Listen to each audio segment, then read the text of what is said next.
4 ஆண்டுகளுக்கு முன் அமலாக்க நிறுவனத்தில் பணியாற்றி ஓய்வு பெற்ற ஊழியர் ஒருவர் மொத்தம் 60,000 ரிங்கெட் மதிப்புள்ள போலி பணக்கோரிக்கையை பெற்ற சந்தேகத்தின் பேரில் கைது செய்யப்பட்டார்.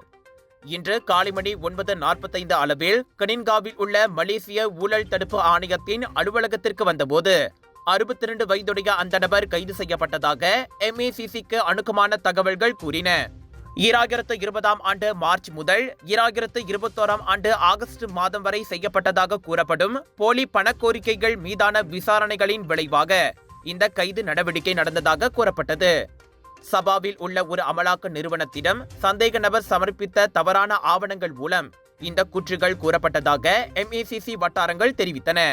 இதனை சபா MACCயின் இயக்குனர் டத்தோ எஸ் கருணாநிதியுடன் தொடர்பு கொண்டபோது அவர் உறுதிப்படுத்தினார். மேலும் இந்த வழக்கு MACC 2009ஆம் ஆண்டு சட்டத்தின் பிரிவு 18 கீழ் விசாரிக்கப்பட்டு வருவதாக அவர் கூறினார். சந்தேக நபர் மீது இம்மாதம் மார்ச் 14ஆம் தேதி கோத்தா கினாபாலு சிறப்பு ஊழல் நீதிமன்றத்தில் குற்றப்பத்திரிகை தாக்கல் செய்யப்படும் என கருணாநிதி தெரிவித்தார்.